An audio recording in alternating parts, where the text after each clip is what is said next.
Hello my dear ones. दिन की शुरुआत एक नए वीडियो के साथ और एक नए न्यूज़ के साथ। जैसे कि सीबीएसई के एक अपडेट न्यूज़ थी, जो हमारा जो सिलेबस पैटर्न है वो दो टर्म में डिवाइड होगा, टर्म 1 और टर्म 2। टर्म 1 में हम लोग 50 मार्क्स कवर करने वाले थे और टर्म 2 में 50 मार्क्स कवर करने वाले थे। तो आज उसकी डिटेल्ड शेड्यूल हमारे पास सीबीएसई ने रिवील कर दी है, तो उसी को लेकर के आज हम लोग डिस्कस करने वाले हैं बिजनेस स्टडीज़ को लेके। तो बिजनेस स्टडीज में हमें जैसा कि पता है टर्म 1 की एग्जामिनेशन होनी कब है सर नवंबर दिसंबर, और टर्म 2 मार्च अप्रैल। क्लियर? तो बस इस तरीके से हम लोगों को सीबीएसई ने भी बता दिया कि भाई ये चीज़ों को ऐसे ऐसे करके पढ़ो, बस पास हो जाओ। क्लियर है? तो हम लोगों के पास ये जो है ये एकदम डिटेल्ड सिलेबस है कि क्या क्या हमें पढ़ना है टर्म 1 के लिए। तो टर्म 1 की जो एग्जामिनेशन होंगी वो हमें पता है कि एमसीक्यू बेस्ड होनी है, और एमसीक्यू बेस्ड में कितने मार्क्स के आएंगे सर? 50% सिलेबस थी। और अगर डिटेल किसी को नहीं पता तो डिस्क्रिप्शन लिंक में होंगी। 5 जुलाई को ये सर्कुलर सीबीएसई ने सब जगह सर्कुलेट किया हुआ है, ठीक है? वो सब कुछ डिस्क्रिप्शन में दिख जाएगा। तो पहला जो हमारा जो नवंबर दिसंबर में एग्जामिनेशन होने वाली है वो 90 मार्क्स की होंगी, ठीक है? और जो टोटल मार्क्स तो 90 मिनट्स की होंगी, और जो टोटल मार्क्स होना है वो कितने का होना है? वो 50 मार्क्स की होंगी। 50 मार्क्स कैसे कैसे बनेंगे सर? पार्ट ए और पार्ट बी हमारे बुक में दो चीज है बिजनेस स्टडीज के। पार्ट ए में हम लोग देखते हैं principle and functions of management, और पार्ट बी में हम लोग जानते हैं बिजनेस फाइनेंस एंड मार्केटिंग। आप लोग सब अच्छे तरीके से जानते हो, ठीक है? पार्ट ए में हमें जो पढ़ना है, पार्ट ए में वो 30 मार्क्स के लिए पढ़ना है। 30 मार्क्स की क्लासिफिकेशंस होंगी। जो पहले एकदम शुरुआत chapter, first chapter, second chapter, third chapter, fourth chapter, fifth chapter, ये जो 5 चैप्टर मिलेंगे ये हमें कितने मार्क्स को कवर कराएंगे? 30 मार्क्स। 30 मार्क्स को भी अगर स्पेसिफिकली बोला जाए तो चैप्टर 1, 2, 3 मिल करके हमें 16 मार्क्स मिलेंगे, ठीक है?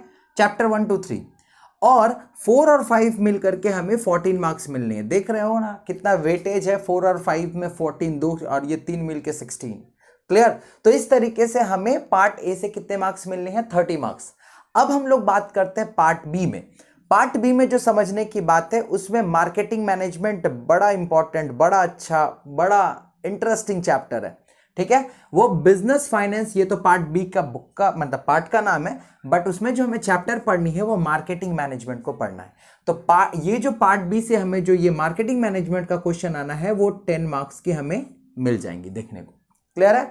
मतलब सारा एमसीक्यू बेस्ड केस स्टडीज और असर्शन रीजनिंग, ये सारी चीजें हम लोग उसी के अकॉर्डिंग हम लोग पढ़ने वाले हैं आगे चल के। क्लियर है?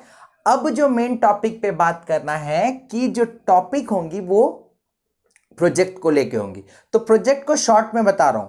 प्रोजेक्ट तो यहां के लिए है 10, मतलब यहां पे कैसे क्लासिफिकेशन है? 30 for part A, 10 for part B and 10 for project. But अगर ओवरऑल प्रोजेक्ट की बात करें तो ओवरऑल प्रोजेक्ट होगा 20 मार्क्स। यहां पे ध्यान से समझना है, 20 मार्क्स, ठीक है? अब प्रोजेक्ट अलग अलग नहीं करना बिजनेस स्टडीज में। बिजनेस स्टडीज में जैसे पहले प्रोजेक्ट थी वैसे अभी भी है। प्रोजेक्ट होंगी ये चार में से कोई एक हमें करना है। वो रिस्पेक्टेड टीचर्स आप लोगों के स्कूल्स के और बोल दिए जाएंगे, ठीक है, कि कौन सा प्रोजेक्ट करना है। तो 4 में से कोई एक प्रोजेक्ट आप लोगों को लेके करना है, ठीक है? अब ऐसा नहीं है कि 2 टर्म में अलग अलग ना। अब उनका जो होगा एक पीरियोडिक असेसमेंट होगा। ध्यान से समझो, 10 मार्क्स हमें कब मिलनी है? देखो, जुलाई और सितंबर में और अक्टूबर और नवंबर में जो प्रोजेक्ट मिलेगा उसके अकॉर्डिंग जो भी असेसमेंट पीरियड वाइज जो भी होना है, जुलाई, सितंबर, अक्टूबर, ये पीरियोडिक है, ठीक है? इसके अकॉर्डिंग हमें टर्म वाइज अपने मंथ के अकॉर्डिंग काम को करना है। तो जब हमारा टर्म 1 एग्जामिनेशन होगा, मतलब नवंबर और दिसंबर में जो एग्जामिनेशन होंगी उसमें ये दोनों मार्क्स मिल करके 10 मार्क्स स्कोर करेंगे। क्लियर है? अच्छे से समझना है, ठीक है?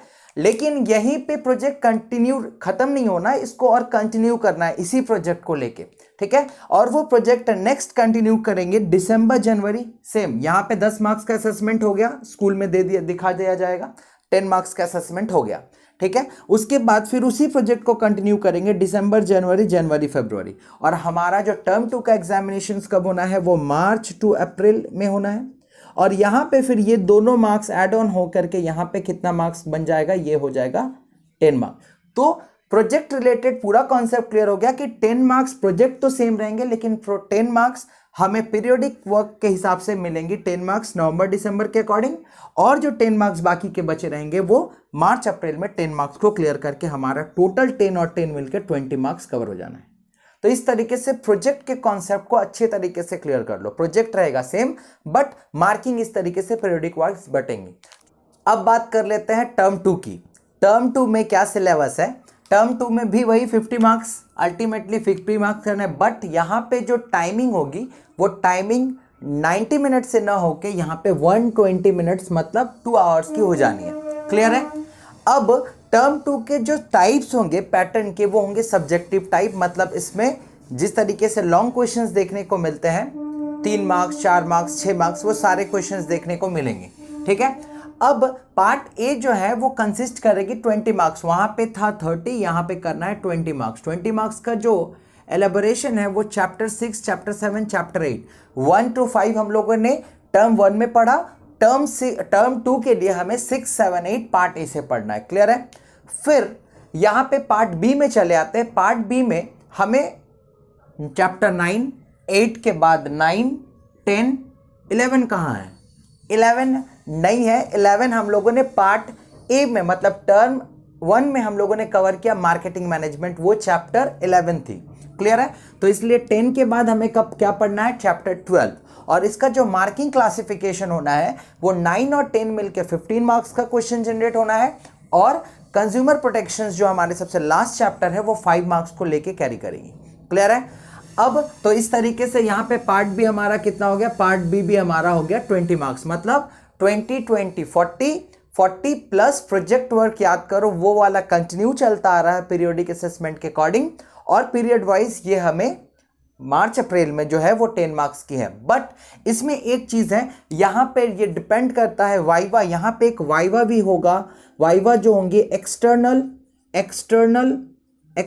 और इंटरनल, ये जो वाइवा इंटरनल जो हम आपके जो टीचर्स है और एक्सटर्नल जो सीबीएसई बोलती हैं आने के एक्सटर्नल जो आती हैं, तो ये दोनों मिलकर के एक वाइवा उसी प्रोजेक्ट पे जिस प्रोजेक्ट को आप सेलेक्ट करोगे और उसको ड्यूरिंग द ईयर बनाओगे उसके बेसिस पे ये वाइवा होंगी। क्लियर है? तो ये अल्टीमेटली 10 मार्क्स वहाँ 10 मार्क्स यहाँ 20 मार्क्स आपको प्रोजेक्ट में मिल जाना है। तो इस तरीके से ओवरऑल पूरे ये स्पैन का ये पूरे ईयर का एकेडमिक सीजन 21-21 का बिजनेस स्टडीज का सिलेबस आप लोगों के सामने मैंने रख दिया। अब इसके अकॉर्डिंग हमें पढ़ना है, करना क्या है, बने रहो मेरे साथ। Thank you for today.